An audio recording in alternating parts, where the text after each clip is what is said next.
All right, we are live. Faces. Can you hear me? I can hear you're playing the Not audio. you. Mike, you talk. This is Mike, and I'm talking. All right.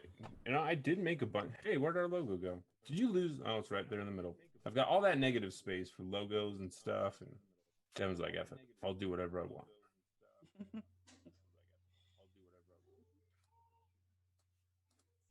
You're the best, Devin. All right, let's join the discussion. So I need to pop out this chat because that's a thing that I need to do so that I can communicate with the people that are here hanging out with us. It's my 2-month sub anniversary to Freelancer Codex. No way. Holler at your boys. Holler at your boys. Devin, your camera looks like super good. I don't know what you're doing. You got some pretty fancy lighting in there, but it looks pretty nice. So I have LED head, regular lights just hanging from the roof. Yeah. I have an Elgato light mini, whatever. But it's Some only at like Elgato 20%, you know. And it's not even on the stand because their stand is stupid. When you don't have a lot of space, their stand is really... So it's like sitting on my shelf. I mean, What's wrong with this? Although, Elgato, if you do want to sponsor, we will no longer say that your stuff is stupid. like this, right? Right. Yeah, we can't see that. Oh, There it is. And, and you can't take this part out, and it only has so much adjustment. Doesn't go any lower. So if you have something in the way that's shorter, like I have a shelf it's like right here, right? You know, on it. So says otherwise. And so I'm like, well, that's dumb. Yeah, but then you don't want out. Just no, you can't. You can't take it out. You can't take it out. Challenge accepted. Oh, that's easy to take out. Hey, I broke He just took it out. He just took it out. You can't take this out, Pop. Well, I popped off this whole thing. It's supposed to be hooked into place. Oh man, there goes that warranty. That Devin's foolish. You can't get this out. I was gonna say, stop making that motion, and then all of a sudden you just jerked it right off.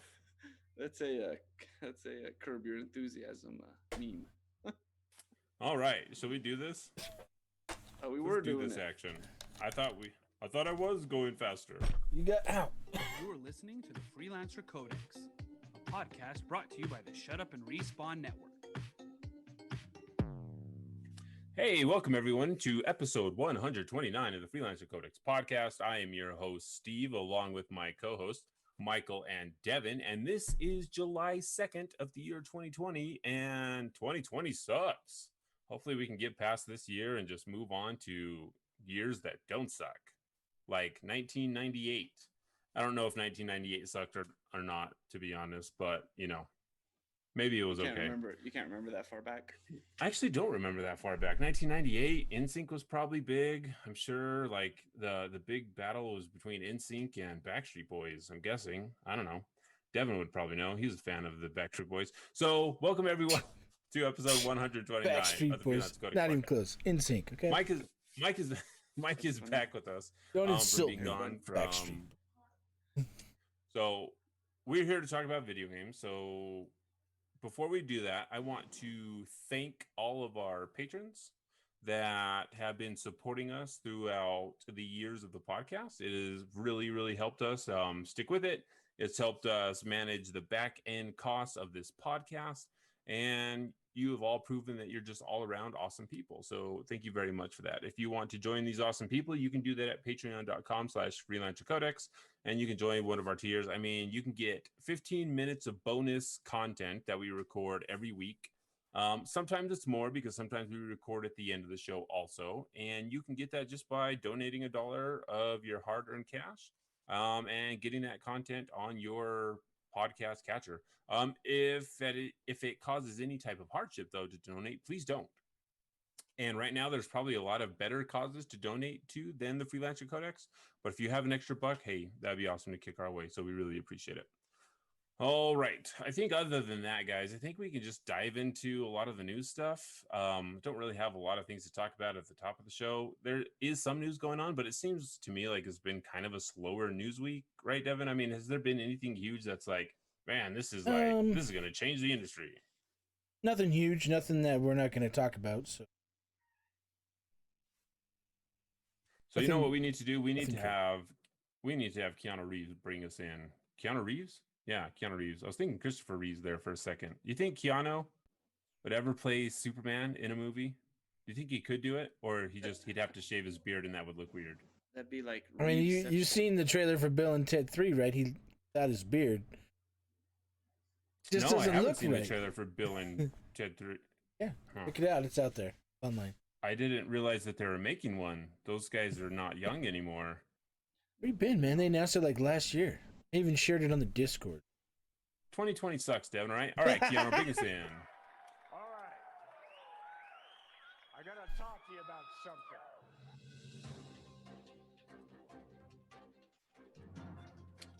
All right, so this hot off the presses. This is really not hot off the presses. This is news from this last week. So this could have been from last Friday for all I remember. So The Last of Us Part 2 sales are already over 4 million copies. And this comes from Game Informer. So in sales data revealed on PlayStation blog, of course, PlayStation's gonna, want to talk about this. Hey, SJ, what's up? Thanks for hanging out with us. We're talking about the news. Glad you can be with us again. So they revealed on the PlayStation blog that Naughty Dog's The Last of Us Part 2 is now the fastest selling first-party PlayStation 4 game to date, selling more than 4 million copies as of June 21st. The game officially released on June 19th. So that's a pretty impressive number in accounting for roughly just 3 days of sales. That's pretty impressive. Like 4 million copies is really good. I think, what company just announced? I think it was Bandai Namco. They make, what's the airplane game? Ace Combat?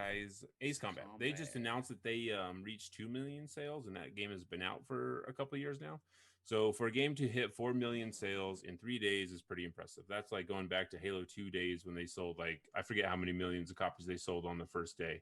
But no, this is pretty huge. This is pretty huge for Sony. I mean, their first party, third person action adventure games always do really well.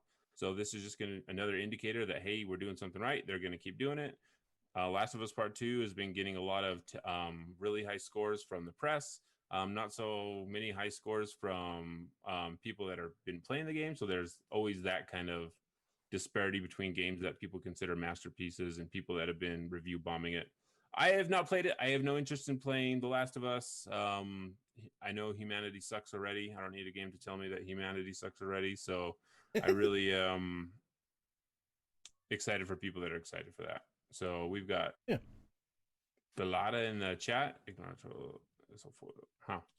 Thanks for hanging out in the chat with us, I guess. I don't know what language that's speaking. Maybe.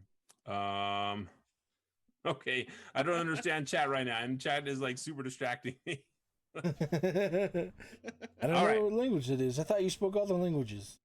I don't speak. So, like, at first I thought it might have been Spanish, but I'm not getting some of that. So it could be Latin for I don't know. Fear Gambit, thanks for hanging out. Devin, this is something that just dropped recently. Ubisoft Hyper Scape. I have been looking into this very shallowly. I need you to tell me what this is. Well, Hyperscape, so it was kind of leaked like 2 days. I don't know. Not hyperspace. Sorry, I said hyperspace. That's wrong. Yes, Hyperscape. It's like Planetscape and hyperspace, Hyperlight Drifter put together, right? Yeah, so it's kind of like futuristic, cyberpunk-ish. That's what they're kind of going for. There's a lot of that going around this year, cyberpunk-esque. So Hyperscape was kind of leaked online a couple days ago, but then people that were working on it kind of talked about it. So how much of a leak was it? I don't really know. Probably a planned leak. Do you think so? That close to release? I mean, they showed off concept art and stuff. Like, it was public on Twitter. I don't know. That was like 2 days ago, and they even put the link up to the Twitter handle for the game and everything. And they're like, "Oh, check back soon" on the Twitter handle. But yeah, I mean, it's their battle royale. It's free to play. You can watch it right now on Twitch. Lots of streamers are playing it. And if you want to get code, yeah, you can get a code. Technical test. Yeah, you just have to watch them, just like most Twitch drops. You just have to watch them, and for 20 or so minutes, and link your Ubisoft account. They'll give you a code, and you can jump in and play. I don't know if you can only play on PC or if it's on console right now as well. I haven't looked to see what the code gives you. I watched earlier today and was watching some play. I guess it has 100 players, and they're battling out. So I mean, it looks like you have different abilities and things you can choose to set up your character. There was like people who can drop health. You can put up a shield wall. You can go invisible. It's just some different ideas. I did like their, instead of going to the gulag like in Call of Duty where it's kind of separate, you know, they kind of brought it together in Call of Duty, but in here it's like really part of the game. You have so long, it's a countdown timer, and your people that are still alive on your team have to revive you, and they can't see you, but you can see them, and you're running around trying to find one of these spaces that you can get revived at. You can also, I mean, if you're chatting, you can tell them where enemies are because you can still see them, but you only have a specific amount of time, and they have to come and revive you at these specific locations so you can get revived. It's interesting. That is interesting. I will say, though, for me personally, I will never go watch someone play a game for a chance to get a code for that game. For a chance to get to play it. You won't watch someone play a game to get a chance to play a game. I know it worked like really well for Valorant, but Riot is a huge developer with a huge pedigree, so people would have been excited for anything that they put out. But it's just not something that I want to do, especially for a game that I don't know. And this is just me because it worked with Valorant. Lots of people do it. Tons of people watch Twitch anyway. So if there's a chance to get something, I mean, it's a no-brainer for a lot of people. So I know this is just a me thing, but I just don't want to sit down and only have a chance, right, to get something. I think right now, if you watch for 20 minutes, you get a drop. Yeah, it's a guaranteed drop, basically. Yeah, it's a guaranteed drop. That's how most of the Twitch drops work. Just you watch specific. Well, most of them aren't guaranteed, though. Yes, I mean, if they're drops enabled, in my experience, anyways, the only things I've ever watched like were for Sea of Thieves, and that was pretty much guaranteed. If you watch for this specific amount of time, then you get the drop. As well as this, I mean, I didn't really go and watch it to get a code. I didn't even know that was a thing until I was like watching them, and they're like, "Oh yeah, if you watch, you know, the streamers were telling chat that." Oh, cool, okay. Yeah, so this is the press blurb from Ubisoft. It says Ubisoft is unveiling its new science fiction battle royale game called Hyper Scape, where 100 players battle each other in first-person combat. Escape. Did I say it again? Yeah, you said hyperspace. I just really want to go to hyperspace. That's really what it is. Let me try that again. Ubisoft is unveiling its new science fiction battle royale game called Hyper Scape. Kind of like Planet. No, that's Planet Side.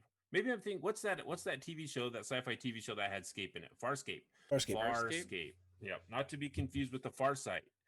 So Hyper Scape, where 100 players battle each other in first-person combat to be the last one standing, while the audience tries to influence the outcome. Such free-to-play battle royale games are a hot trend in the gaming industry. Thanks, VentureBeat, for letting us know that it's hot. As the barrier to get into the game is low, Call of Duty Warzone saw more than 60 million downloads in 2 months, and the EA has been busy updating its Apex Legends.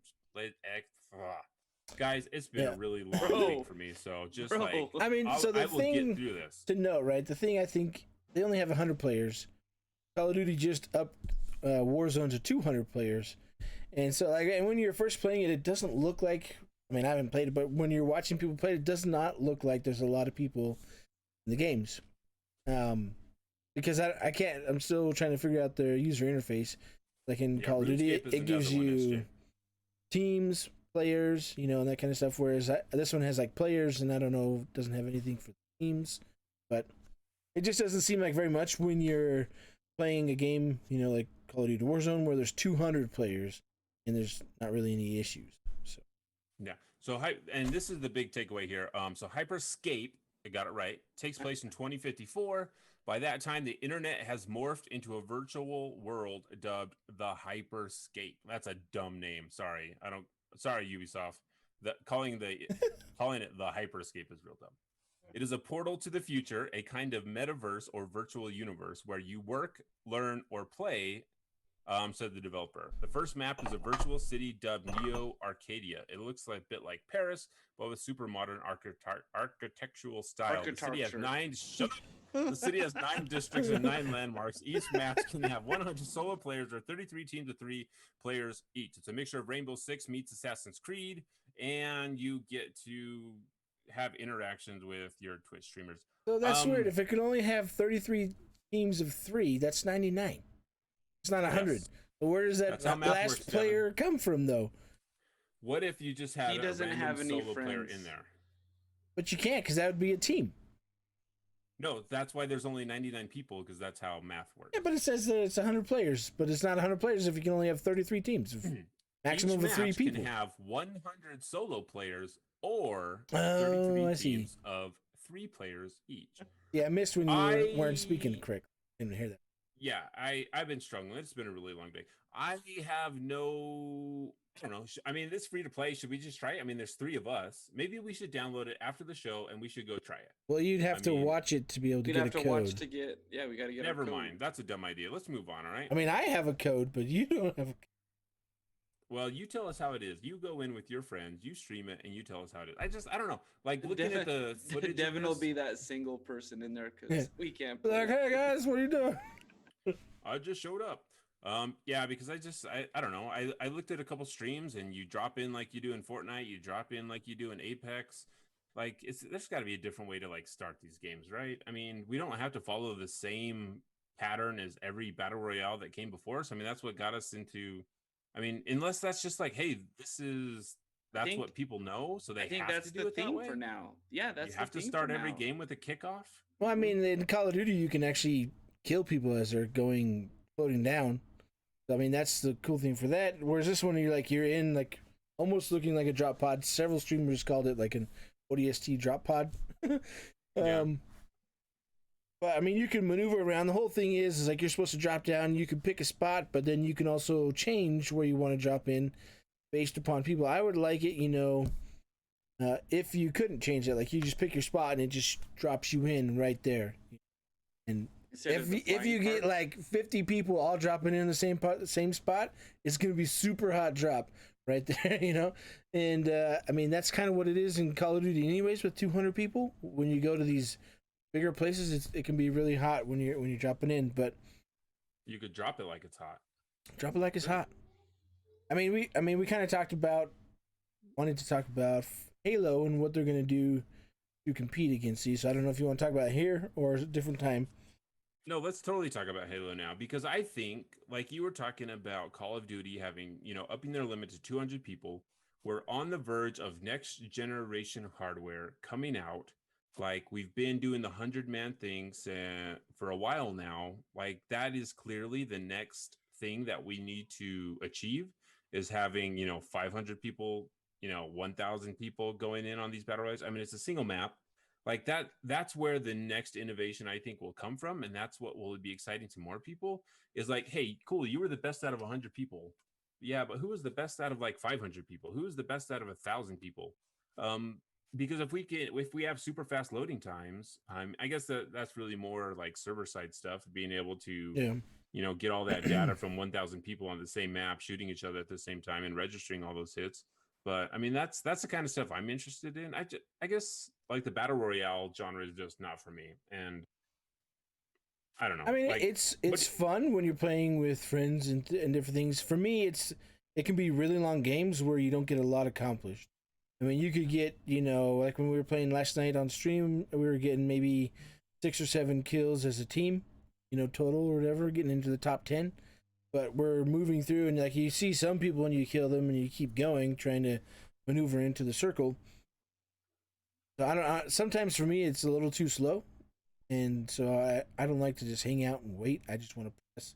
And so at the same time, it's like, yeah, it's fun, but I also just want to go back to just doing regular multiplayer where it's more action, more constant. Yeah, you're not just looting things, you're upgrading weapons, you're just, all right, we're here to fight, we're in deathmatch, and that's what we're going to do. So what do you think Halo has to do to compete? Because if they just come out with a multiplayer mode, I mean, all the big guys are doing the battle royales. Is there another game out right now that is only doing like small multiplayer? I mean, besides Valorant, right? I mean, but that's PC only, and that's a different type of multiplayer. I don't know. I mean, because Halo is different. I mean, they talked about it like 2 years ago when they said, no, we're not doing a battle royale. I mean, obviously the ODSTs are a perfect opportunity to do an easy battle royale. You don't even have to worry about Spartan abilities. You can just do regular soldiers, and it's still like, oh, you can pick up everything that you could do in a regular one. It's all just Halo themed. You know, they'll do it with ODSTs, but. Do you think that would be enough though if they just skin it Halo and it's like another battle royale where you drop in? I mean, what would it have to do to like really set it apart from everything else that's out there? Because you have to get that market share. Yeah, I mean that's the thing is when you have 60 million people, 80 million people, 100 million. How many people are playing all these battle royales? Because you got PUBG, Fortnite, Call of Duty, Apex. So there's 4 huge ones right there. But how many millions of people are playing right there, and how do they take some of that market share away from them to get them to come play Halo? And if they're all just playing Battle Royale, I don't think regular multiplayer. I mean, you can have private servers because I mean you can do that with like Battlefield somewhat. You couldn't really do it in Battlefield 5. They do have that coming in here in a new update coming out, but. Where you could rent servers and run it all yourself and everything else. That was always like Battlefield's thing, but that's only 64 players. So even their Battle Royale was only 64 players because that was like their big thing, but they also have destruction and everything else that goes with maps. I don't know. I mean, it's tricky. I think if they did it right with Halo, they could have an easy Battle Royale and it would work great because it can just function that way. But if they included maybe... What was that game we played? It was on the Epic Games Store. The Cycle. That had PvE elements also in there with the Battle Royale. Right. Which, I mean, you could have Covenant or the Banished or whoever invade part of the maps and different things, and that might be interesting. Yeah, it just, I mean, they're going to have a lot of ground to make up right now coming out with whatever the new Halo is going to be, especially because we know very little about it so far. I mean, I'm excited for the single player campaign anyway, and excited to get some multiplayer matches in, but I don't know if a game like Halo is going to have the legs. Like if they just do the same thing they did with Halo 5, which had an amazing multiplayer mode. I mean, Halo 5's multiplayer, I think, is the best feeling multiplayer of any of the Halos games that I played in a long time. It feels buttery smooth. But it just never had the staying power for mass markets. I know there's a lot of people that still play it, but it just didn't have that staying power that it used to. And if they don't do something different, I don't think it will, unless they try to innovate. Well, I mean, their biggest multiplayer was Big Team Battle, and that was only 16 players, right? So, I mean, that's obviously not going to cut it. I mean, at a minimum, I think they have to do much larger teams for Big Team Battle. Even if it's not a Battle Royale, they need at least...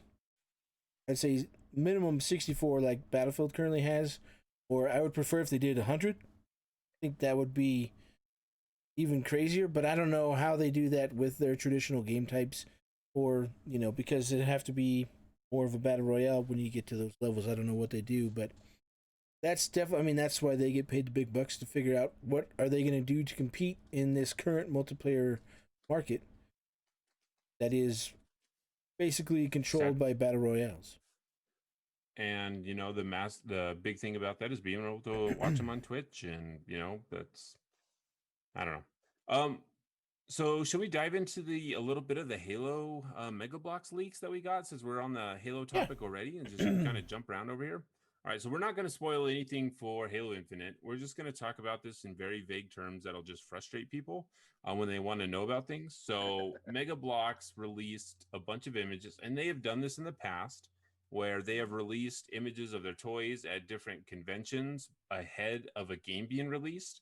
So things got leaked that way. There's a pretty big spoiler in one of the images. So unless you want to be spoiled on what happens, I kind of wish that I didn't look at it. It's kind of that big of a spoiler. I mean, is it though? I mean, it could just be it's pretty massive. I mean, if it is, well, hey, careful. If it's that person, maybe, hey, or it could be just like any person, or it could be, whatever. Because I mean, if you look at, like in Halo Wars 2, right? We'll talk about the enemies in Halo Wars 2, the Banished.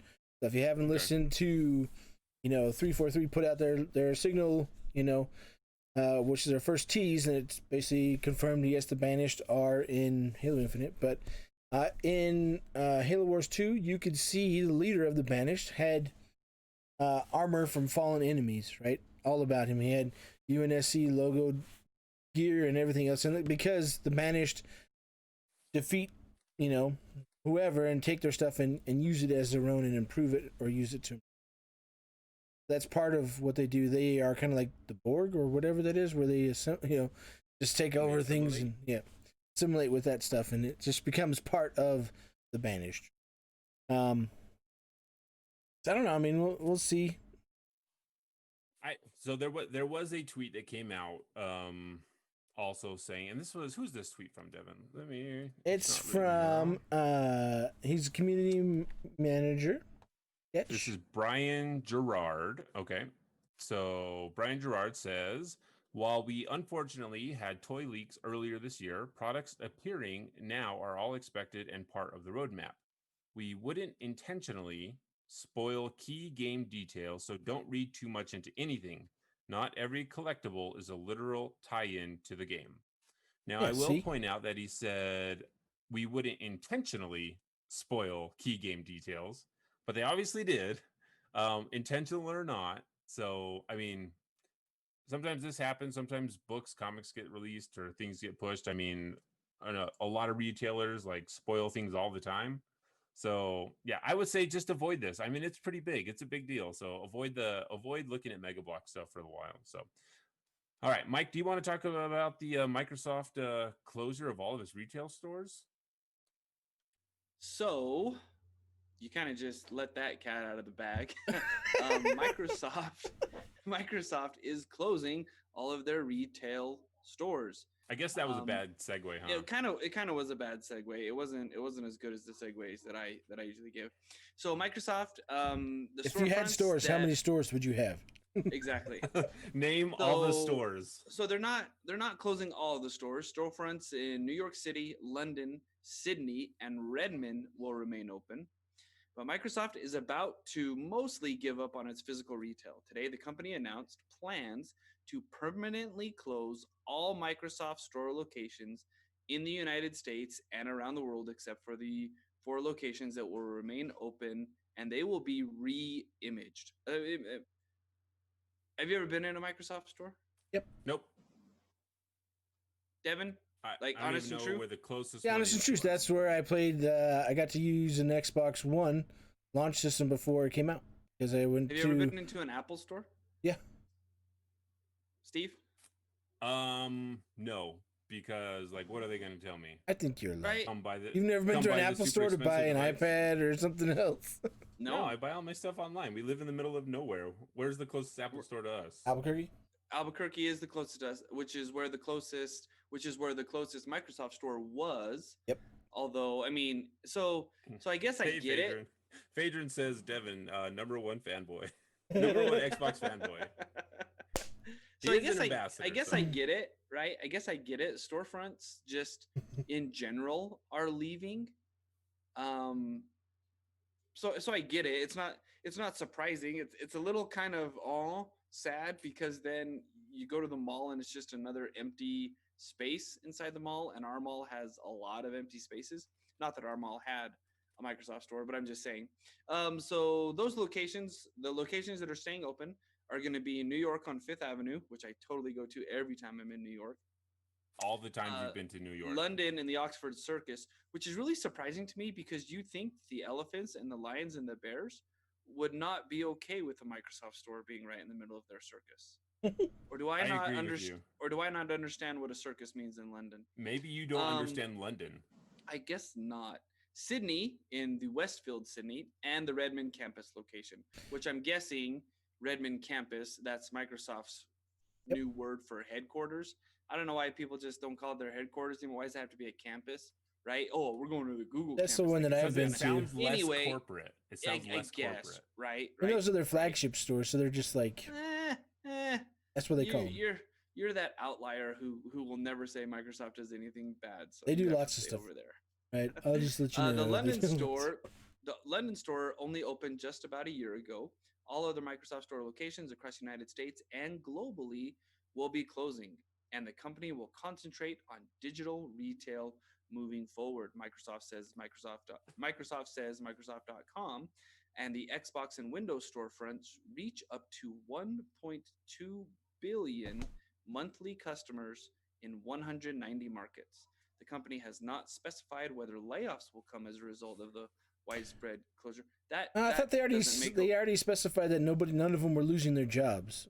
Yeah, they're just redistributing people. But I want to go back to the Xbox and Windows storefronts where they talk about 1.2 billion monthly customers. Your storefronts suck. Like, I feel sorry for the 1.2 billion monthly customers. Like, fix your storefront. Like, I don't know how many times I have to give my login information, Xbox Ambassador Devin, in order to log into the Microsoft Store. And when I log into this one, I don't have to give my information anytime. It's always logged in. Don't log out. That's because you're an ambassador. Like, don't log out. Okay. Like, every time it's like, are you logged in here? Are you logged in here? I mean, when I log in on my computer, it logs me into my account. I don't understand. I mean, you can argue all you want, but you cannot deny that their storefront sucks. I mean, that's a personal opinion, Steven. He's not going to do it. Look at that. He's not going to do it. I don't have any issues like other people who can't, use search engines. Oh my something. gosh. I don't know. All right. So moving on, because Devin just won't admit like how bad it is. It could be better. Really bad. All right. There's always room for improvement, Steven. That is the most diplomatic Xbox ambassador thing. I can't believe you caved. You should hand in your ambassadorship right now. You ambassador. I'm going to call up Phil and be like, Phil, Devin said it. He said your store sucks. And then Phil just I didn't say those words. Like we did Mixer. Yeah, don't threaten Phil. He'll shut you down like he shut down Mixer, like over a tweet. So, all right. So hopefully over a tweet. Hopefully everyone gets redistributed, right? Raise your hand up high. Phaedron says, I have a question for Devin, also known as the #1 Xbox fan. If next gen games are going to be $70, Phaedron, why do you keep jumping the shark? I think it's jumping the ship. No, it's jumping the shark. Jumping the ship is jumping off the ship. If you jump over the shark, well, if you are already jumping over the shark, then you went past the story. So yeah, we'll get to that because we have all questions to talk about the Xbox ambassador. All right. Microsoft, speaking of Microsoft, is getting in on Summer Games Fest with game demos on Xbox One. So they're going to say there's going to be nearly 100 demos on the dashboard. That's coming up at the end of this month. It's going to be running through the 21st to the 27th. Steam recently did this, and they had like a bunch of, they had something like 900 demos on Steam over that weekend. And there were so many dang demos. Like there's no way you're going to see them all. There's no way you can get through them all. They just had a lot of them. So they're bringing about 100 of those. I'm sure there will be some games that were on there that are coming to Xbox. But this is a great opportunity. And I think this is one of the things that we talked about when E3 was first being canceled, that this is a great opportunity to bring demos out to people that aren't at the show. I know they did a little bit of this last year, Devin, for people on Xbox anyway, but it's a great chance that people can see these games without actually having to go to E3, spend all the money, wait in the lines, and they just get access to them. I think the 21st to the 27th for 100 game demos is a little short, so you're just going to have to kind of pick and choose. It's a full week, so I mean, yeah, you just got to go through and see what tickles your fancy, play it for 30 minutes, and move on. We don't know how long these demos are. Most of them are in unfinished states. They're not like traditional demos where they give you this good slice of, here it is. I mean, the games might even crash. Who knows? Hopefully not. But I mean, I'm sure it's a demo, so I'm sure it possibly could. But yeah, I mean, these are always super cool events. The Steam event was really cool. I got to see a lot of cool games that I'm excited for that I put on my wish list. So this coming to Xbox is a great opportunity for more gamers to see more games published by indie developers that are trying to get their names out there. And to be an indie developer with, that many games coming out all the time, like that's pretty huge. So good on them. Just not through their storefront. Just not through their storefront because it sucks. All right. So, and I don't have any problems buying this stuff. Hey, Devin, Xbox Game Ambassador, you want to talk about Sony's foray into the indie yes, that's funny, right? So Microsoft has this whole month of June was going off on all these indie titles. Summer of, ID Xbox showing off all kinds of games, everything else. It was like 5 hours apart their tweets were 5 hours apart.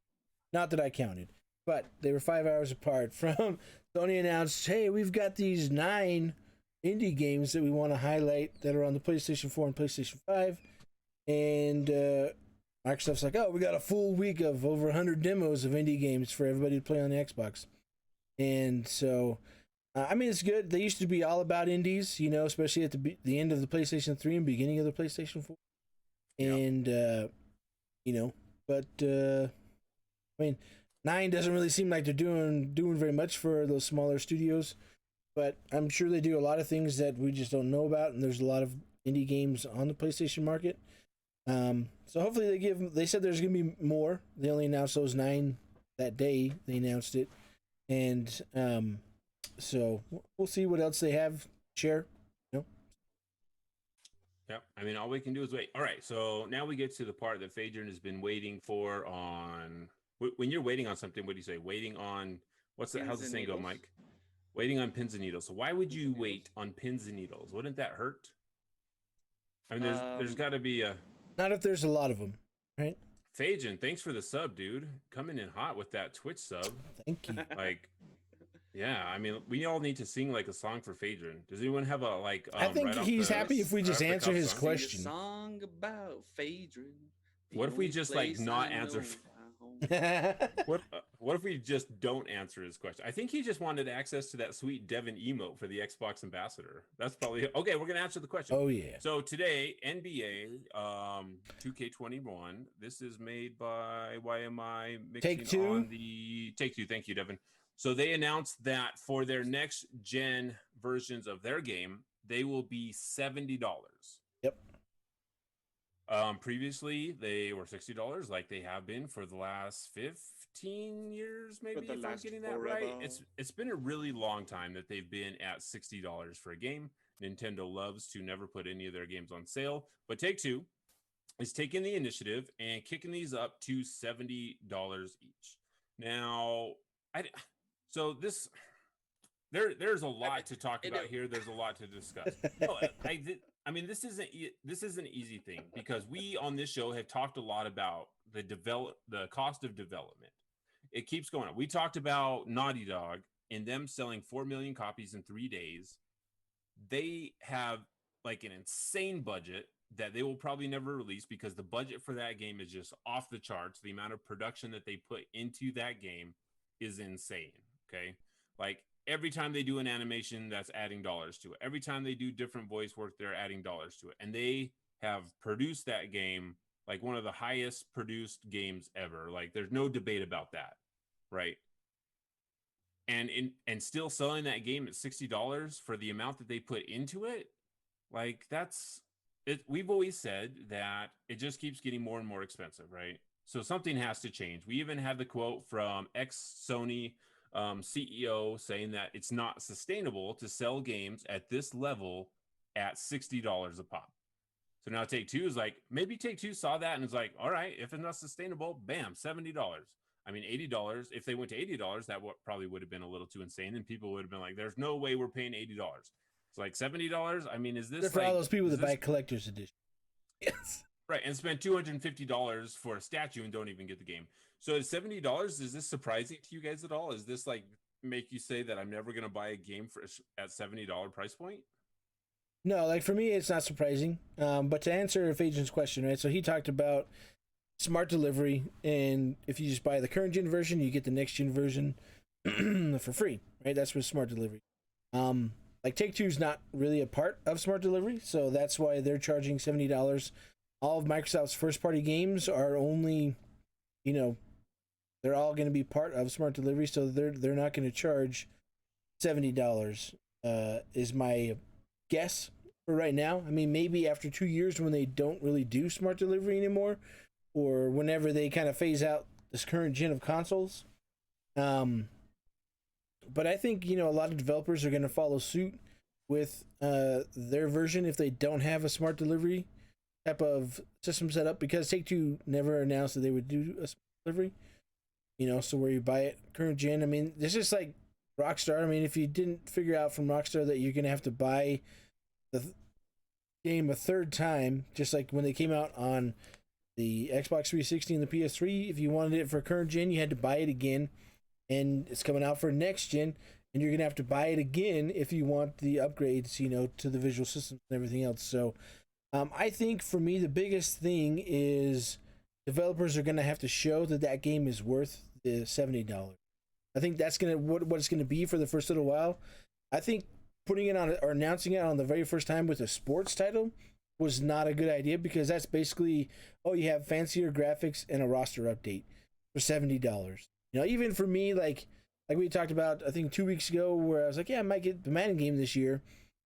That was like 2008 was the last time I purchased a Madden game, because I'm like, I'm not gonna pay $60 just for a roster update and maybe some graphics. I want, give me a reason to buy this game. And so with so much time in there, maybe it'd be worth it. But it also does another thing where it puts Game Pass in the spotlight so much more, and showing you how much of a better value buying Game Pass is than buy those games at $70. I agree, because then you just get it for the Game Pass price. I think they probably chose an NBA title or a sports game title to do this, because like people that only play sports games are used to just buying them. Yeah, for us, it never made sense that Madden 2004 cost $60 when you can just do an update to the roster, right? There's no reason that any of those games that were on current platforms should have been charged $60 every time, because like this doesn't make sense to me. Like, if this was a brand new game, charge $70 for Horizon Forbidden West or whatever it's called. Charge $70 for that. But if you're telling me that I can play NBA 2K21 for $60 on my Xbox One, and then I have to spend $70 to play it on next gen just because of the cost of porting that over, that doesn't No, I make mean, sense you to can me. still play the current gen version on your next gen stuff. It's just not going to have ray tracing or any of that fancier stuff. So it's, right, but then I don't know, but if then you we're- wait till you know- next gen to buy it, or you want to spend we're the on extra PC 10? Yeah, we're on the PC. You bought Control, I bought Control. I got ray tracing because I bought a graphics card. You didn't. That doesn't change the price of the game, in my opinion. Yeah. I don't understand why it's hey, wait till you put out 2K22 or something that you can only get on that generation, because it doesn't, when you, especially the generations that we have now. If we're talking about Microsoft, the game that they're making for their Series S or for their Lockhart is the same game they're making for the Series X. Mm-hmm. Just the Series X gives it a little extra push to kick it to 4K or whatever. That's weird to put the $10 price point on that ability. Yeah, no, I mean, it's definitely, I don't think, maybe they were testing the waters and there's going to be a lot of backlash on it, but I don't mind the $70 for a new game, right? That's what I said. Developers have to show that it's worth that money. But I just, I mean, that's going to be their problem, and then the people that work really hard to make these games, it's not like they had a choice. They didn't get to say, hey, charge an extra $10 for this just for the next gen version. So now you're going to get a whole bunch of backlash. Oh, you worked on this game? You guys suck because you're charging us more money. But, I mean, there was definitely a need, because if it's not more money to buy the game up front, they have to put, we've talked about this before, they have to have some kind of microtransaction, some kind of way to make up that money. When a game costs hundreds of millions of dollars to make, you just can't, depend on those first couple weeks.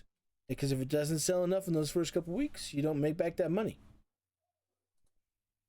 Yeah, and I guess looking at, since I don't play any sports games at all, so I don't know if there are microtransactions in NBA 2K, in the 2K series. Yeah, I have no idea. And if it is, I don't know.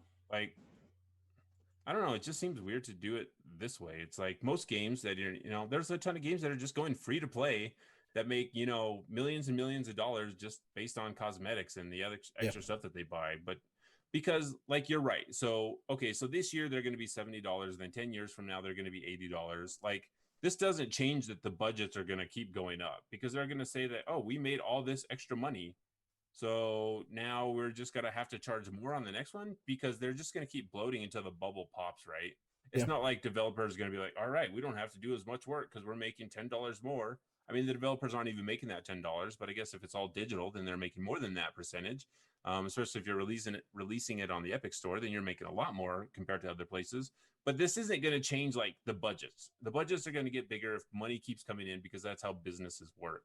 So will I pay $70 for a game that I really like? Yeah, I would. Like, if Control 2 comes out tomorrow, I'll pay $70 for that. I'll pay $80 for that, just because I love that series.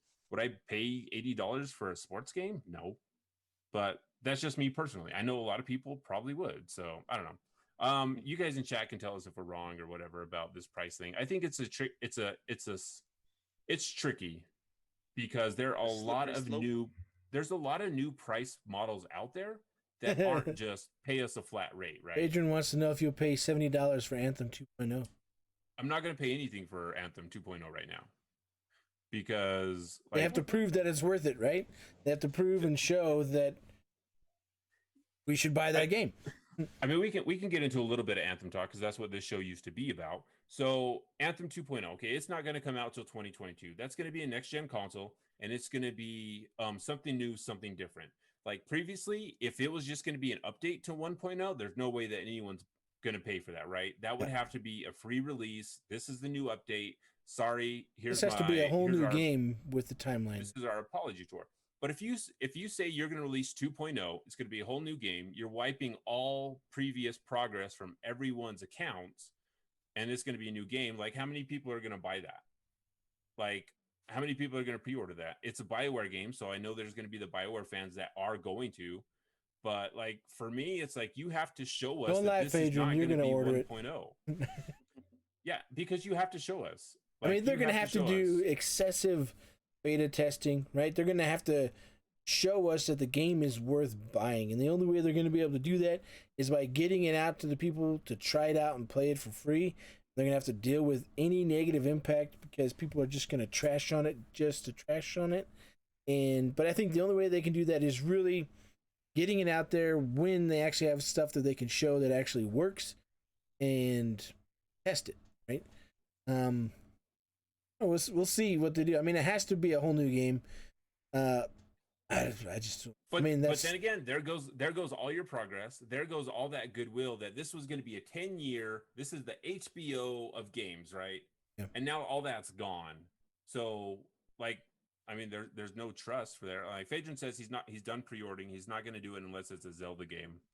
So the only trust Nintendo? I trust you is trust Nintendo. What? I wouldn't trust Nintendo with my Crocs. All right. Why would you not trust Nintendo? Nintendo brings you games like they're not trustworthy. Zelda, Metroid. They're the best developer in the business, Phaedron says. Nintendo. Hold on, Devin. Does that say you're an Xbox ambassador? Is that what that says? All right, so let's move on before Devin like has a conniption or something. No, I mean, they're good, right? They're just not. I mean, once you get past, you're free from the shackles, fanboys. Whoa, hold on. Did that just come out of your mouth? Did that just happen? There's a lot of bad things that Xbox has done, for sure. There's no doubt about it, right? They did really bad things at the launch, bad system, bad everything. It was horrible. And, it makes it hard to be a fan of that system when it's so terrible, right? But hopefully they're going to fix things and change it. Hopefully they're going to lead in the right direction. I really hate Nintendo's direction right now with handhelds, because I hate playing games on a handheld. It's too small, and it's really annoying, and they can't do HD because they don't know what to do. They don't know how to make a powerful system. Well, I don't think they want to, but that's a topic for another time. So, Devin, I want you to tell us, since you're the Xbox ambassador, tell us about the talk that we've been hearing about Xbox Series S. Yeah, Series S. The Series X.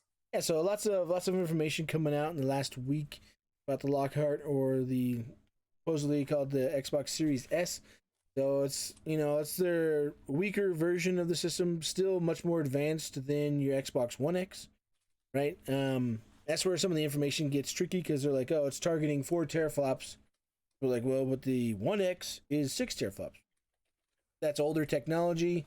The newer technology is much faster, so it's actually more powerful. But the current rumors right now for the Lockhart is that it'll have the same CPU, the exact same speeds, everything. So it'll be faster than the PlayStation 5. It'll have a Same SSD, so you can use, your expansion SSDs, your memory cards, whatever you want to call them, in both boxes. The only thing it's going to have, really, that's a big difference, is less memory. We don't know the speeds of the memory in the Lockhart, but it's supposed to have 10 gigabytes with 7.5 available for the video games. Versus like the Series X has 12 with, or no, it's 16 with over 12 available. It's like 13.5 for games in that system. And then you have, basically, they're saying it's going to be 20 cores that are active, versus the 56 that are active in the Series X. So there's been different AMD tests with a 24 core chip that basically matches everything that's in the rumors for the Lockhart. That's right around, it's like 4.1 teraflops for that, but it's just so much more advanced than what we have currently. But it's supposed to be between $200 and $250 of what people think it's going to cost. I mean, it's targeted at 1080p, has hardware ray tracing. I don't know, is that something interesting to you guys to get into the next gen consoles if it's only like $200 or $250, but it's only 1080p? Mike, I'll let you go on this one. I mean, I always like less expensive. That's definitely the way to go. But when you're dealing with less flops, I don't know if I'm ready for that. Like I need my flops up there. You don't even know anything. You don't even know what a teraflop is. It's teraflops is 1,000 gigaflops. It's the thing that takes down the Greco. Talking about the Series S, so one thing that I've always said is that when we talk about like resolution, frame rate, and stuff, that a lot of people probably don't even know like whether they have a 4K TV. I mean, most people that in the know, they know, but a lot of people do not know. Even if they're using the right input on their TV to give it 4K, or if it's still sitting at 1080p, right? I think having a box that targets 1080p super cheap is like a power move for Microsoft right now, because a lot of people seeing a price point, like if it's $200, that's insane. I don't think it'll be that low. That's an insane price point to like start out with a box 1080p and start playing games like Halo Infinite. That's crazy. Like if it's $250, $300, even then $300 is probably it's a really good price for a console, right? Especially as powerful as it's going to be. And if it's only targeting 1080, it's like, hey, if your grandma wants to buy their grandson something, buy this thing. It's $300. That thing is going to move like hotcakes, right? Especially during the holidays. And then if you have another box that's going to target, because I think they said that the Series S was going to target 1080p or 1440, right? Yeah, so it can do both, rumor. Right? So that's the rumor. And they have, a lot of people are like, well, what is it going to be like in 4 years from now? When games on the Series X, on the PlayStation 5 can't do 4K because of everything that they're putting into it. But it's like, well, they have the same kind of features as like DLSS. They have those in there. So, I mean, even if you look like, like right now, PlayStation 5, they're showed off like their ray tracing, a couple games, stuff like that. Their ray tracing was running at like 540p on Gran Turismo, versus what they were putting out for the graphics at like 4K, right? So they're going to be able to upscale everything with AMD's version of DLSS, and then they also have all kinds of other things in there. Everything is current tech. It's going to be a crazy system. Even though it doesn't sound very powerful, it's just going to be so much better than what you have currently, because we're not going off of 5-year-old technology. Right? Well, I also think getting a console in people's homes, getting ready for xCloud or whatever they're going to call it, like that gives people access to that. I mean, they don't even need that much power if they're going to be doing cloud gaming. I mean, for as much crap as everyone gives Stadia and the missteps that they have made, like the technology is there, and they have shown that they can run games. And if people don't need to spend $600 to get that experience, like they're going to have a box in the house that can do that. I mean, technically, like our Xbox One X's right now should have that same capability, because you're just running something from the cloud anyway. So to put a box in people's homes, this is like the Joker's plan from Batman Forever, right? They just need to put a box in people's homes, and then it'll suck all the money and all the information out of people, right? That's all they need to do, and this is a way to do that. And if you are sitting, at Walmart or wherever you go to shop or on Amazon this holiday season, and there's a $300 Xbox, there's a $500 Xbox, there's a $400 PlayStation 5. Like, I mean, that price point is going to be huge for people, especially with Game Pass included, especially if games are going to be $70. See, well, that's the thing where it's like, so with the cost, it's like, it has to be proportionately lower, right? So even with, like, if you had a PlayStation 5 at $400, there's no way the Lockhart could be $300 because of the perceived performance difference, right? So same kind of technology, but it has less than half of the ability for the PlayStation, right? At least in teraflop count. So that's where the people are like, oh, it's like 200 or 250. That would be at least like $150 difference. And I also don't think that if a PlayStation 5 is priced at $400, Xbox is not going to price theirs at $500. So they're going to match or beat whatever the price is for the PlayStation, even though it might cost more. There's still some debate about which system costs more to make because of all the custom proprietary tech that PlayStation is putting in their extremely large PlayStation 5. But yeah, I mean, I don't know. It's interesting. I would, for me, like, I would buy an Xbox Series X for me to use, and then I would be more than fine for my kids to use the Series S. If you look at the information, the majority of the world still do not have 4K TVs, especially in other countries, where systems usually cost a ridiculous amount. So having a cheaper entry into the next gen that's targeting 1080p, I think is really smart, and something that, people are like, oh, it's going to hold developers back or whatever else. But basically, they're making it so all you have to do is lower the resolution. It has the hardware ray tracing, same solid state drive, the same CPU. You don't have to change anything for that. You just have to lower the resolution. And so I think it's going to be a really good, thing for Microsoft. But now it's still the cat and mouse game of what's the price going to be and when do they reveal it, right? Because they can't really reveal a cheaper console without giving you the price, right? They're like, oh, here's this Lockhart, but we can't give you the price because Microsoft's not going to give you the price until Sony gives you the price. Like, I think people are like, oh, they have to give us a price. I think they could even go up to like the exact same month that the consoles are released and not give us a price, right? They could be like, oh, the game comes out, it could be October, and then you tell us October 1st, the game's coming out October 20th, and you can pre-order it now. I don't know. You think so? Even like with pre-orders on Amazon and stuff? I think they would go out like I think they would push it up to like a month before the systems come out, because Microsoft wants to force Sony to dictate price and then either match, or Xbox is going to match or undercut them. Yeah, but you got to give time for all the retailers and marketing materials and all that stuff to go out. So you got to give them more than a month, because I mean, there's going to be big stands. There's going to be stanchions that are going to be. That stuff gets put up overnight.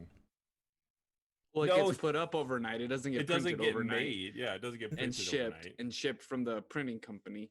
Put in a sticker over a sign with the price. Oh yeah, because that's classy. That's what these high tier companies do. Just put a sticker on it. Get your price gun out. Yeah, I don't know. I mean, Home Depot Sharpie. I don't know what they're gonna do. I mean, because it's both a waiting game. So they're saying they're not gonna, the other rumor is they're not gonna talk about Lockhart until August. And that was the other thing we didn't put on here was the original launch months for the Xboxes from Brad Sams. The insider said that the Series X was supposed to launch in August before coronavirus hit, and then the Lockhart was going to launch in October. And they were going to reveal it all in June and do that stuff, but because of, you had coronavirus and then every other issue that kept coming after that, Microsoft changed their plans for June because they were going to announce the Lockhart and stuff in June. But then Sony kept not showing anything, and then they finally showed stuff. So then other issues came up, and so now we're in this situation again where it's like, yeah, we know about it, but they're not going to tell us about it. What I think we should do, I think we should do our predictions for the Xbox show that's coming up this month. I mean, we don't even know when the show is yet, right? I mean, it's rumored for the 23rd. Basically, multiple people have confirmed. They say, well, right now, the information we have is on the 23rd, but Microsoft hasn't said a specific. All right, so let's make some predictions for our show. We love doing this stupid prediction game. I love doing it anyway, because I think it's fun. So we'll just make 3 quick predictions of what's going to happen at the Microsoft show. You people in chat, if you want to make predictions as well, you can do that also. So I'm going to go with my first prediction, all right? My prediction number 1 is there will be 2 Halo games announced at this Xbox showcase. What do you think? 2 Halo games announced. You're saying that there's no way that they're going to announce 2 Halo games? No way. No way, huh? I don't know. Who knows? I'll give that a 5. A 5. Do you know something that we don't know, Xbox Ambassador? I just think that this is like a perfect time for. I mean, I don't know why they would announce the second one to take away the attention from Halo Infinite. So I mean, I'm just giving you a 5 to give you points. But just to give you some points. So SJ says 2. Are you crazy? So yeah. I think back at the time when we heard about Gears 5. Was it Gears 5? Was it Gears 4? Whatever the last Gears came out, and they announced like 3 different games as along with the Gears franchise. There was the Gears Pop and then the Gears Tactics game. So I'm thinking that maybe they announced 3 of them, and nobody cared about any of them, right? So. I guess that's true, but I think, like we were talking about before, that'd be pretty awesome if we had more Halo games. I mean, this could even be like, hey, like low key, we're gonna drop, this little platform or this Megablocks game into it. So that's my prediction, right? That's my prediction. Blast off. Yeah. All right, Devin, what is your prediction? My prediction is they are going to announce that Halo Infinite multiplayer is free to play. You don't have to buy the game. Wow. Huh. So free to play multiplayer from Halo. So they've never done this before. They want to get it into people's hands. I mean, all the battle royales, right, except for PUBG, are free to play. Would they have like microtransactions or something that you could? Yeah, I'm sure they're going to have skins. I mean, they just showed off for the Master Chief Collection, armor skins, visor skins, weapon skins, vehicle skins. So I don't see any. I mean, they have to have another way to make money in Halo Infinite because they already said they're not going to do the packs again, right? So the only thing you can do is customization, right? So that's like skins for your weapons. I mean, because I like to rock the pizza skinned weapons. Who doesn't? Right? Pepperoni pizza skins. But so I think they're going to do a free to play multiplayer so everybody can get it. And that's an easy way to get it into more people's hands, and that's. So SJ asked, would all the multiplayer be free or just a certain game mode?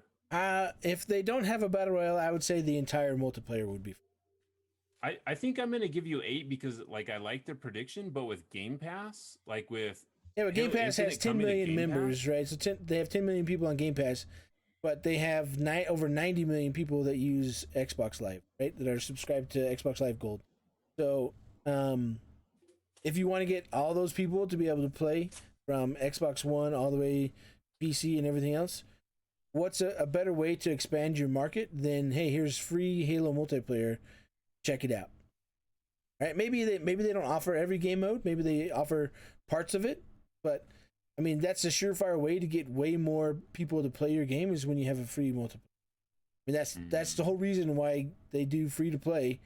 That's how you get 60 million people to download your game or that version or that piece of the game because it's free and it doesn't cost them anything. They can check it out.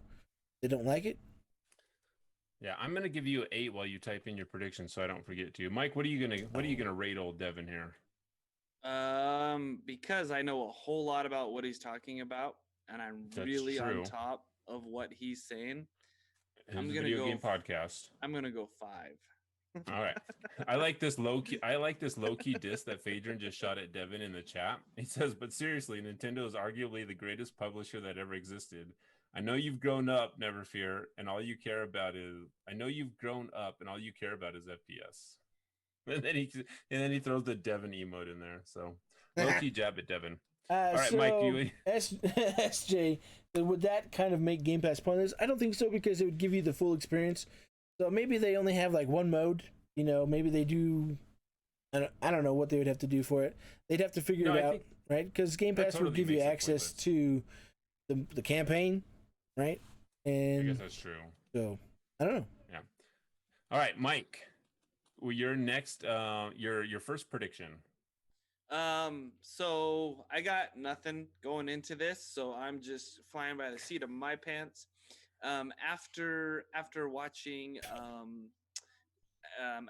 EA play and seeing that cross-platform stuff is becoming a little bit bigger than I guess what I anticipated, whatever, so soon, I'm gonna say that the Halo franchise goes cross-platform. I don't know. I got nothing. I mean, that's already confirmed, right? It's on PC and Xbox. I'm gonna give you 1 point for this one because it is coming to Xbox and PC day and date.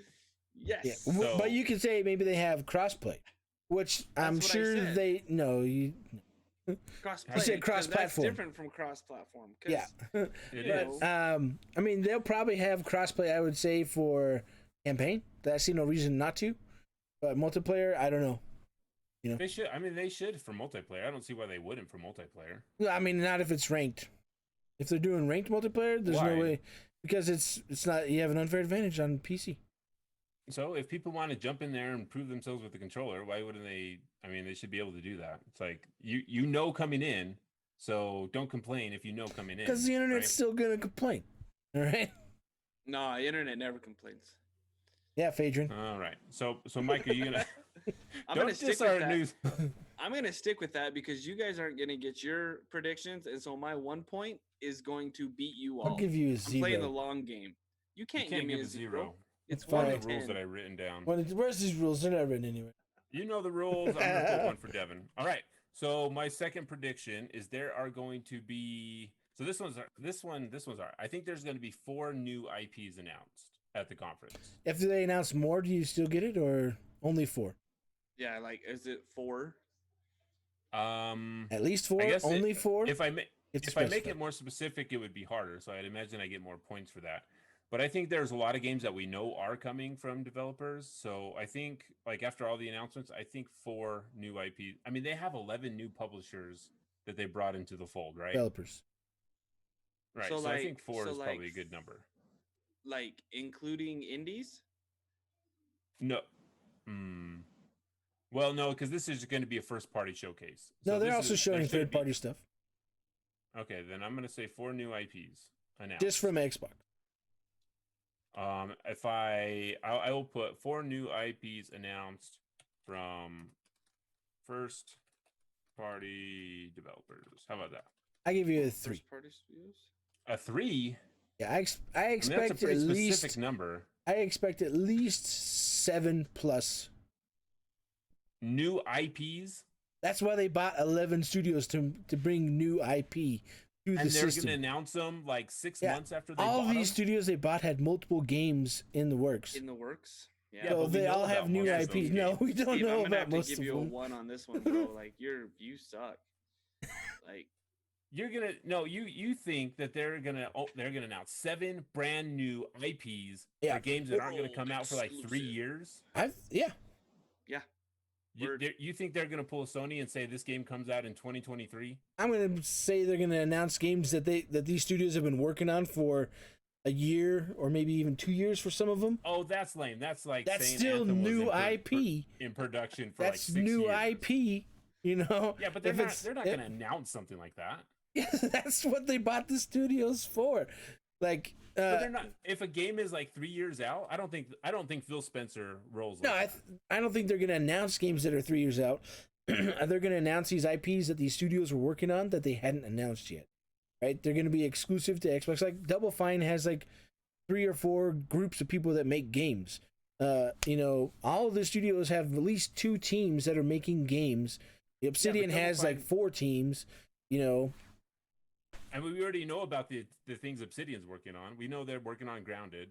We know that Double Fine has been working out whatever the game that they've been working out that's going to come out on all platforms. That's the next thing they're working on.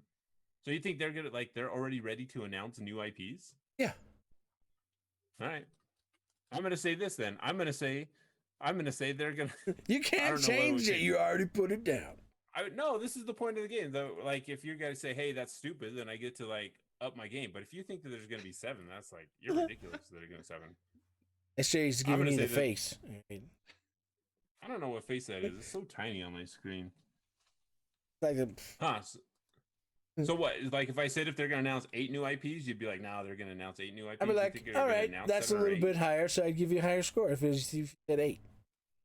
You're just crazy. So go. So what score are you gonna give me now? I'll just take this score because there's no way that they. I'll give you a 3. All right, give me a 3. Mike, what are you gonna give me? 1. You suck, Mike.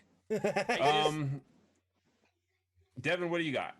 I think Microsoft's gonna announce 3 new studios. Are you telling me that they've been in 3 new studios that they purchased or 3 new studios? Yeah, that they've purchased.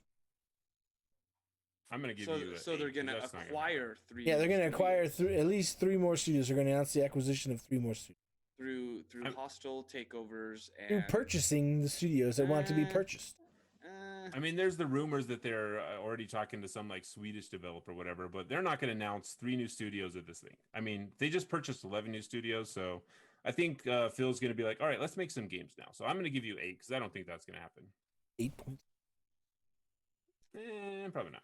It's the average, remember. I'll go 4. I don't know. All right, Mike, what do you got?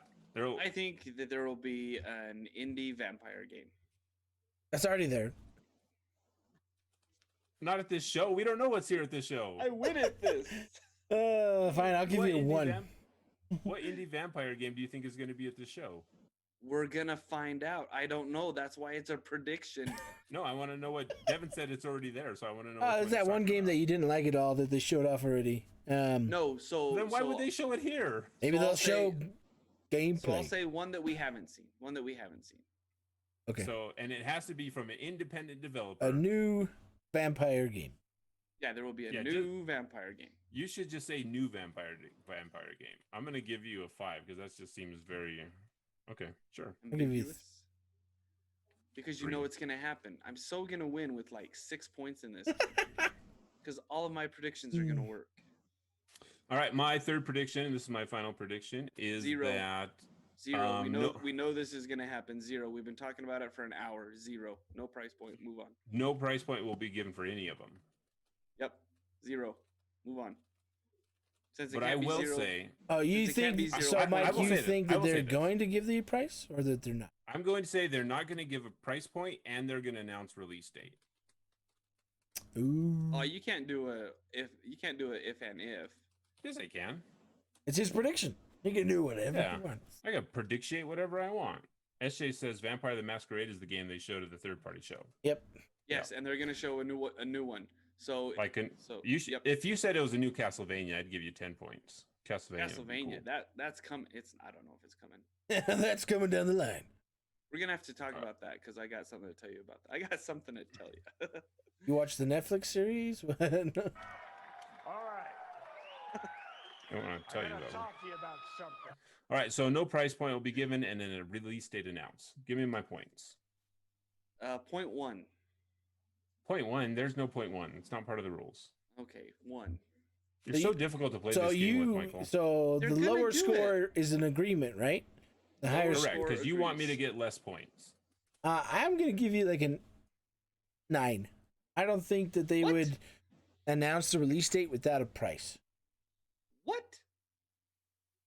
They're not going to announce the release date? Series X is coming November 14th. And then boom, mic drop, and then Phil walks off the camera because he's at his house. He walks off the camera? I don't think I think it's coming in October. So, but fine. All right. Is that your prediction? No. Is that what you're going to put down? No. What's your next prediction, Devin?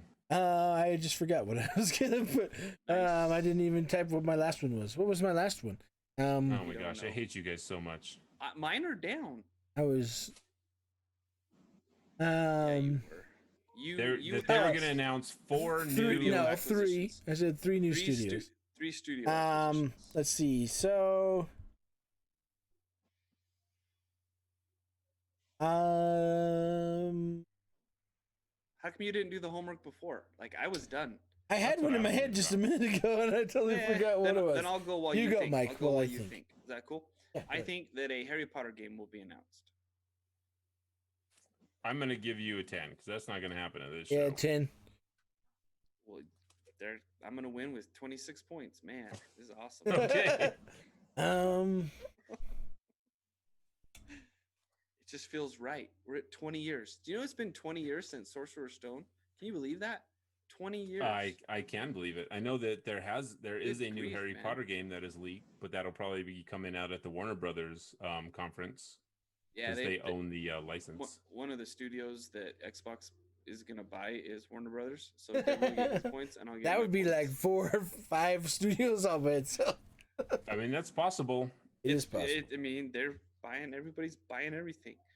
Well, they're up for sale too, so. Yeah.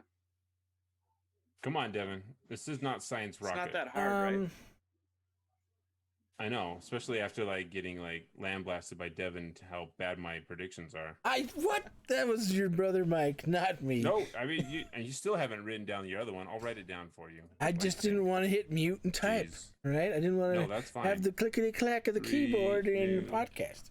Just don't smash the keyboard with your big fingers, man. Yeah, just like that. Smash that bell. Hit that subscribe button. I mean, I can go with an easy one. I'll just put, they're going to show don't off. Go with an easy one. Perfect Dark. Brand new Perfect Dark. Yeah, come on, Xbox Ambassador, says SJ in the chat. There's so much to talk about.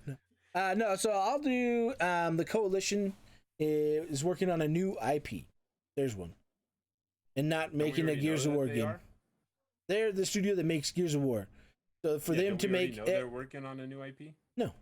There's people that think that they should make a new IP and give Gears of War a rest. But are you sure? Coalition new IP. It's been announced that the Coalition is working on a new IP, May 21st, 2020. What? Where? I just made that up. I was like, that's some who.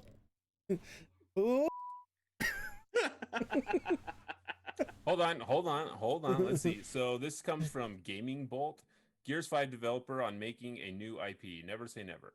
We're very dedicated to the Gears of War franchise, but that's not to say we don't do other things, says studio head Rod Ferguson when he was studio head and now he's a Blizzard. Yeah, the new studio head is the guy that was in charge when it was called Black Tusk Studio. They were making a new IP. But yeah, so he pretty much confirmed that they're working on other stuff. So that's not a confirmation. I'm gonna say 1. If that's your prediction, I'm gonna give you a 1. That's some boot. Oh, it's not. They said that they're already working. I'm glad you get to bleep it. That way I don't have to go back and scrub through this stuff. So, Mike, are you gonna rank his prediction here? Yeah, we get done with this stupid game. It's a fun game. I like it. I've changed my scores to 1s for all of you on everything. So Devin says Coalition new IP. All right, very cool. Man, I think we've talked this thing to death, right? So yeah, word. All right, so let's do this really quick. We'll tally these up whenever this thing is going to be done, and then we'll see who is the master predictiator, and then that'll be a lot of fun. So cool. So that's it. So that's it for the news. Unless anyone from chat has their own predictions that they want to share, we'll rank your predictions also and tell you how bad your predictions are, just like you've seen here on this show. Until those come in, I know we wanted to talk about the Avengers stuff because we didn't talk about it last week, so I think we should talk about it really quick, okay? Because that was Mike's homework, since Mike likes the Avengers and stuff. One of the quick things that we saw. Don't, right? No, I don't really like the Avengers. One of the things that we saw from the war table is that MODOK is one of the main villains in this game. And I think MODOK is the dumbest villain like on the face of this planet of all time. And it's a weird thing to be like, hey, we're so different. We're going to bring MODOK into this game because the dude's a giant head and he just looks stupid. And he's always looked ridiculous. From the comics, he looked ridiculous. In the game, he looks ridiculous. Yeah, he's got the big head emote. So I don't know why they're just like, hey, let's try MODOK when they have so many other villains to pull from. I mean, they're making a B nitpick. movie video game, right? They could have picked a dude named Phil, and it would have been better than MODOK. I agree. Like MODOK is like Krang from the Ninja Turtles. Like what is this all about? Krang? Did you say Krang? So one of the things from watching the War Table thing that stood out to me from people that have gone and seen it, it's about a 20-minute video. You can go watch it. Yeah. There are a lot of cool areas, like from the single player story, that I think look really, really cool. But anytime like Thor was rolling around with his hammer, like that gameplay looks super boring to me. It looked very repetitive, and go hit this person in a circle, go hit this person in a circle, and then move on. Like I didn't like any of that gameplay, but seeing like moving through the helicarrier, like building up your base, that stuff looked really cool. That stuff kind of looked very, next gen-y as I was watching on my phone. But any of the gameplay did not look interesting to me at all. I don't know, like what you guys felt about the gameplay or that. So I have a theory about that. Right? So everything that we saw with what's our character? I know that we can play as the heroes, but our character is the new what's her name? Starts with a K. Kalia Khan. Kamala. Kamala, right? Kamala, there you go. Kamala Khan, New right? start with K. Yeah. So I think the stuff with her felt new and fresh because she was new and fresh. Unfortunately, I think playing the game with the heroes, because we've all been so invested in, if it's just the movies that you watched from the MCU, then that's plenty of time to know what your heroes are capable of and kind of what their abilities are. Like, where do you go from there? None of that stuff feels like you can make it yours. When we're playing other games where we're building our characters and the play style that we want, like that really is completely ours. But when you have Thor, he's the god of thunder, he has a hammer, he smashes things, and he uses lightning, right? Like how different can you get from that? We know Black Widow's skill set, we know what the Hulk can do. There's no discoverability there. It's this is what you get. Like that can't. It's weird to say. I don't think that this game is going to feel personal like a lot of the other games that we play do. Yeah, I think it would have been better off, had they not used the mainline characters and made a completely different type of game. I know they wanted to use the mainline characters, but because they didn't buy the likeness of the movie, actors and their voices, and there's a serious disconnect with the characters if you've been involved with this, the movies in any way, right? To me, also, I mean, like it does look not very good. Steven was saying, and I mean, yeah, they're gonna have stuff for next gen consoles, and you can play. They have performance mode versus graphics mode, those kind of things. I mean, it just didn't seem like it was gonna be. It just didn't seem fun, right? And I don't want to play as the same guys. Like, I know what they're doing. I mean, I guess for some people it could be really awesome. Like, maybe they really like Thor, they really like Iron Man, and so they want to play as those characters and be able to put themselves in those shoes. But I think they would have been better off, all new characters, or even ones that were just lesser known that aren't in the series. But I think if they would have just made a whole new, series and brought out new characters altogether, then it would have been better off. Yeah, I think it's just weird that, with the success of Spider-Man and just like making a single player game around one of your characters, like why they wouldn't try that. Because like having Kamala Khan in there, like a new character, I mean, she's not new in the comic books, but she's new to the video game series, not well-known character unless you are a comic book fan, but like just make a single player game. If you have some story bits where you play as the Avengers, then that's fine. But making it so you have to come back to like, hey, go play through these missions, go unlock these costumes, go do this. It's like a, games as a service game. It's just like, how many times do I need to go, like you said, Mike, how many times do I need to fly around as Thor and call down the Bifrost? Like, that just doesn't sound like, you know what, playing through it one time, that would be cool if there was like a story that connected. It'd be even cooler if there was a villain that I cared about that just didn't seem like a giant joke because he's just a giant head that walks, that rolls around on this, hovering platform. So it's just really weird. Like, there's some moments watching those scenes that's like, this is really cool. I could get down with this. But then they start playing the game and then showing off, hey, you can put all these different things into this. You can make your character play like this. You can make him play like this. It's like, I don't want them, like, just have Thor be Thor. Like, does it matter if my laser beams are green now? Like, I don't know. And they're just like pounding away on robots without having them move or without having them feel the weight of actually getting hit by a hammer. Like, I mean, you put Scarlett, I guess I shouldn't call her Scarlett Johansson, but you put, Natasha Romanoff in here, who's a human. Like, is she fighting against the same tanks that Thor and Hulk are hitting? Like, even then, that's just a weird disconnect. I don't know. I guess I'm just not excited.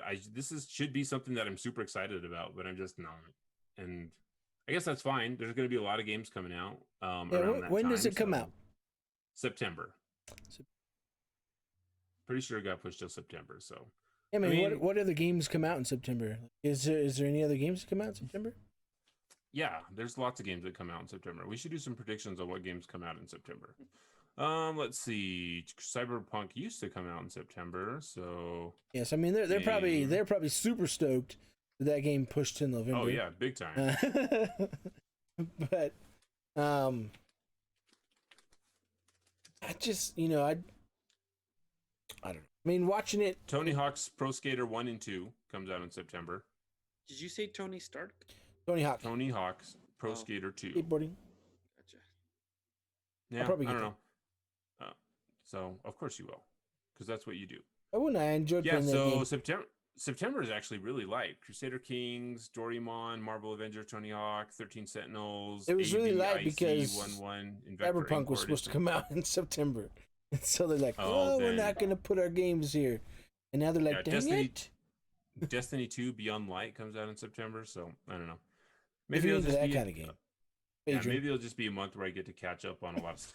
Phaedron, I don't know if Phaedron is into Destiny. So anyway, I mean, those are the predictions. Those are the things that we talked about, and it's just not a lot of other news coming down. There's still been a lot of crappy stuff happening in the video game industry that needs to be cleaned up and people need to work on. But one of the things that I did want to talk about before we hung up the phone is I wanted to do our, things that are so good. So good. So good. Are you kidding me? That is how it's done, my man. It's so great, am I right? So it's always nice to highlight positive things in the world that happen, because there's a lot of negative things that you can find, because it seems to be what is reported on a lot of the news. So something that's so good that happened to us recently, me and my family, is that my boys' bikes were stolen. So that's the bad part. That's not the good part. So good. So 2 of my kids' bikes were stolen. They were really bummed out about it. So we had our boys set up a lemonade stand, and they had a drive-up lemonade service. So people would drive up, they'd sell them lemonade, and they would pass on them. And our community really turned out for a couple of kids that got their bikes stolen, and a lot of people came and bought lemonade, and they earned enough money over a 6-hour period to go buy new bikes for them. And you know what? Kids need to have bikes, because kids need to be out there riding bikes and getting some exercise. So that was something really cool that happened that was very positive, is that it was nice to see a community come out and support some kids that were, trying to learn a little bit of work ethic. So that was so good. Do you guys have anything so good that happened? I had a birthday that Steven and Mike forgot about, but come on. We did not forget. If you didn't have Facebook. So here's a funny story, right? I thought Steven, you are on Facebook. My wife is on Facebook. Yes, your wife is on Facebook. And I had thought you had commented happy birthday to me. So when you were like, oh, it was your birthday the next day, when he didn't actually know, I was like, oh, so your wife said happy birthday, but Steven did not. I was like, dang, that's cut some real deep, Steven. My wife is a lot more thoughtful than I am, so that is not. No, that's but I got a new Halo book. I forgot to bring it out because my wife bought me a new Halo book that I actually didn't have. Which one did you get? It was let me look it up. Yeah, it's a nice big hardbound cover. Nice big hard. Yep. Oh my God. What? You're talking about a book. Talking about a book. Hanging fruit. I don't understand. We're talking about a book here. You guys got your heads somewhere. What should be. I'm not talking about anything. I was talking about the hardcover book that you had. I was just stalling for time so you can look this thing up. It's not here. She got it off of Amazon for me. Like, not in my purchases. She's been hiding. What other things has she been hiding from hiding you? From me, apparently. Yeah, it was like the mythos or whatever. That's right. You can look it up later, Mike. While Devin's looking that up, what do you got, Mike? All right, so I don't know if this fits in this category. Probably doesn't. But we kind of skipped over the "What have you been up to" section that we usually do. But the boys and I have broken out our SNES Classic, and we have been playing those throwback games that are super fun. And within 2 hours of having the console up and being played and using it, I turned into my father, and my boys turned into Steven and I when we had our SNES console and when we were playing on it. With the whole "it's not my turn, it's your turn," cords getting tripped on and the console getting pulled off the shelf, and having it fall on the ground. "It's your turn, it's my turn. You died, now it's my turn," which is kind of weird to say because you don't usually die in games anymore now, like so finitely that you used to on the SNES system. Because when you died, start you the died. game over. Yeah, the game was over. When you died, you died. And you're like, I have to start this whole game over? It didn't just save? Right. With my oldest and I, we've been playing King Griffey Jr. Baseball, which is super fun. He's getting really good at it. And then with my youngest son, we went through Super Mario World and started playing that, having fun with that together. Spent one of the greatest games of all time. Right. Spent about no joke, close to 3 hours on Chocolate Island level 2, which is just the worst island ever. It took us forever to beat that stupid island. But yeah, it's been fun. And it was just super fun because we turned into that family that, fights over the SNES controller and all that fun stuff. And then teaching the kiddos how to sprint and jump at the same time. Like you got to roll that Y and that B, you got to roll it, man. So it's just super fun. Well, it's nice to go back to the classics. I mean, Super Mario World is easily one of the greatest games ever made. So that's one that everyone should play and they should revisit often. Right, Phaedron? One of the best publishers ever. I mean, that's hands down. You can't argue with that. So everyone, thank you for hanging out with us in chat. It's been a lot of fun getting to know a lot of people, getting to hang out. I like that book. It's good. Hello, That's a Mythos. good book. I even had the title correct. All right, so before we go, SJ says, I know they aren't crazy, but my 3 predictions for the Xbox event are... All right, so we're going to rate these predictions for SJ, okay? Fable will be announced to come out in 2021. So what would you guys rank for SJ here? I think that is kind of a given that we're going to be hearing about Fable. But with the launch date of 2021, I'll give it a 5.